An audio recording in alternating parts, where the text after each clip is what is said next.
સેવા જ કરવી હોય તો કાલથી આપણે બે ભાઈ આજથી રાજકોટથી કુવારપા હાઈવે લગી ગયા જાય. પ્રશ્ન પૂછતો હતો તમને કે એને લાફો મળ્યો, તમારા કાર્યકર્તા એને લાફો મળ્યો. સાંભળો કેમ નહીં સાંભળો. જો સુભાષભાઈ હું આવ્યો છું, તમે આવ્યો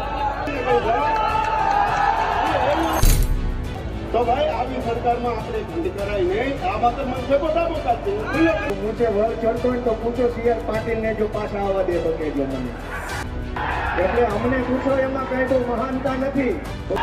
જે સહી હાલવા જો આપણી પથારી પલ્લી ગઈ છે, ગામના ગોદડા ક્યાં બદલવાની વાતો કરી છે. પથારી પલ્લી ગઈ છે, ગામના ગોદડા બદલવા એ ન હોય ભાઈ. રાજકોટમાં બેઠા હોય તો મારે હું અમદાવાદની વાત કરવાની. તમારી એક સીટ અહીં ભલામણ તમે એમ કહો કે અમે આમ કરીને અમે આમ કરી. પૂછતો હતો તમને ત્યારે એને લાફો મળ્યો, તમારા કાર્યકર્તા એને લાફો મળ્યો. હજી પણ નામ ને ગામ ને કહો, બધાને ખબર પડે કોને પૂછ્યું. બીજું કઈ કહેવા જોઈએ કહી દો. ગામ મારું બગદડિયા.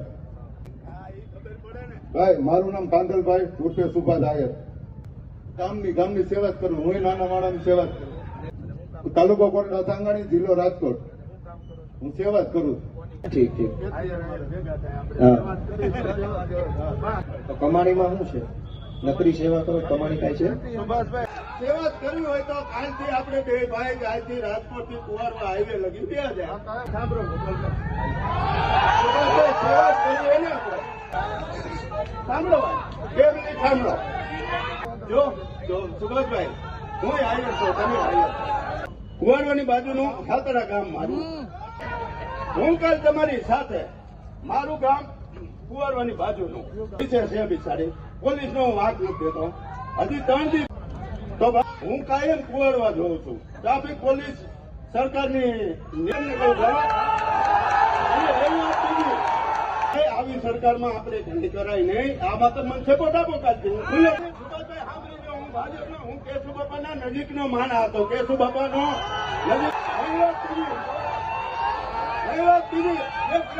મારા ગામના ભાણે કેશુ બાપાને વિસાવદરથી મુખ્યમંત્રી બનાવ્યા. મારા હાથરી લીધો કેશુ બાપાના નામ. કેશુ બાપા એક શબ્દ હાંજી એવું બતાવો મને. અત્યારે ભાજપ ભેગો આજથી જાઓ. તે પછી આપણા નરેન્દ્રભાઈ મુખ્યમંત્રીમાં આવ્યા. એક શબ્દ નંબરને મનાવો. આવી ગયું બધું. સાંભળો હવે. એક કઈ વાત સુભાષભાઈ સાંભળો, તમારી બધી વાત કહેવાય ગઈ કે કઈ બાકી રહી ગયું? અને 5000 કિલોમીટર લાંબી આંખો આપી છે. તમને દેખાતું હશે, અમને અહીંયા દેખાય છે. જવાબ છે કે અમને ત્યાં અમારા પગના ખાડા દેખાય. તમારી જેવી લાંબી આંખો અમને ભગવાને નથી આપી. આયના ત્યાં બેઠા આપણી પથારી પલ્લી ગઈ છે, ગામના ગોદડા ક્યાં બદલવાની વાતો કરી છે. હવે એટલે હવે અમને ભગવાન એવી આંખો આપશે, તમે અમેરિકન ખાડાઈ ગોતતી આવશો ને અહીંયા બતાવશો. આપણી પથારી પલ્લી ગઈ છે, ગામના ગોદડા બદલવા એ ન હોય ભાઈ. રાજકોટમાં બેઠા હોય તો મારે હું અમદાવાદની વાત કરવાની. જે સહી હાલવા દો ને. પણ હમણાં સુભાષભાઈ તો બહુ સારા માણસ છે, સજ્જન માણસ છે. પણ રાજકોટમાં બેન રાજકોટની વાત આવતી હોય. પણ અમને તો 5000 રૂપિયામાં આવી વાતો કરો છો. અમે પણ હમણાં ભાજપ વાળા આ ધંધો ચાલુ કર્યો. 5-5000 ખિસ્સામાં નાખે ને એટલે ગમે આવીને છોટી જાય. જ્યાં પૂછો પાટીલ ને પ્રશ્ન, રાજકોટના અગ્નિકાંડના આરોપીને કઈ જેલમાં પૂર્યા છે, 10,000 આપી જાઓ. પાટીલ ને પ્રશ્ન પૂછો જે તમારામાં દમ હોય તો. ભાજપ વાળા 5000 ની પટ્ટી ખિસ્સા મૂકે, ગમે એવો પ્રશ્ન. અમને ક્યાં વાંધો છે?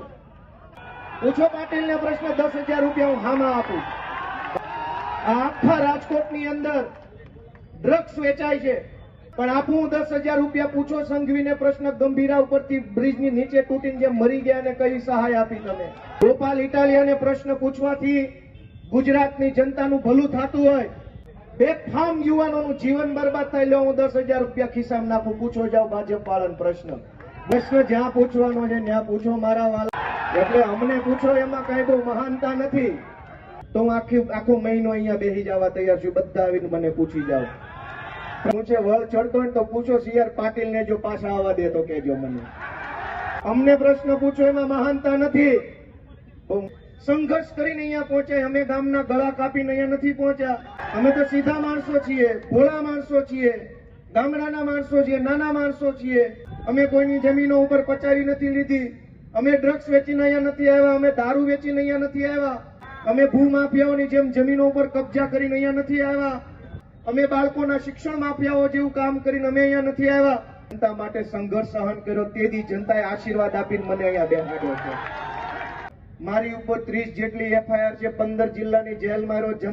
વિસાવદર વિધાનસભાની ચૂંટણીમાં જનતાએ આશીર્વાદ આપીને મને બેહાડ્યો છે. ભાજપની સામે આખા કાઠિયાવાડના ભાજપના ધારાસભ્યો, સાંસદ સભ્યો, ગુજરાતના મુખ્યમંત્રી, આખા કાઠિયાવાડના ભાજપના નેતાઓ, ગુજરાતના પાણી પુરવઠા મંત્રી, ગુજરાતના પ્રદેશ પ્રમુખ, ગુજરાતના કૃષિ મંત્રી, ગુજરાતના વાહન વ્યવહાર મંત્રી વિસાવદરની બજારોમાં આટા મારતા હતા ને એમ કહેતા હતા ગોપાલ ઇટાલિયાને ચૂંટણી ન જીતવા દેતા.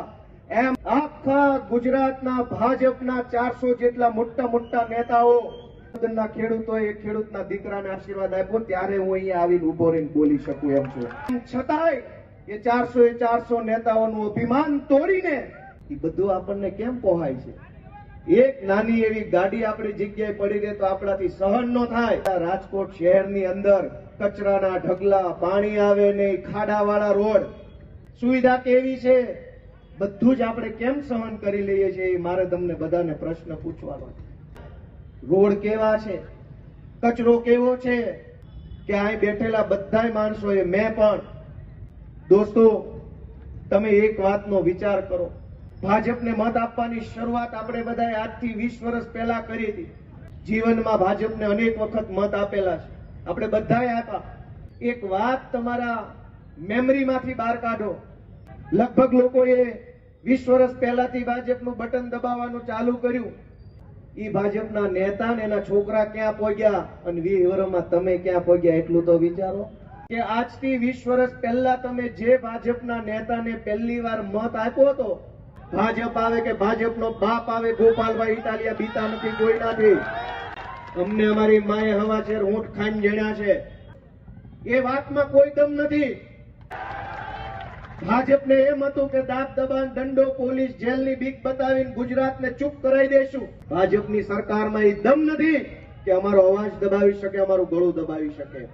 અમે ગામડાની ધરતીમાં જન્મેલા, ધૂળ ઢેફામાંથી ઉભા થયેલા, હાથે ઉગી નીકળેલા માણસો છીએ. પણ ભાજપની સરકારમાં એ તાકાત નથી કે અમારો અવાજ દબાવી શકે. 2 દિવસ, 5 દિવસ, 15 દિવસ જેલમાં રાખી શકો, ઠીક છે. વંદે જય જવાન. મજા આવે છે.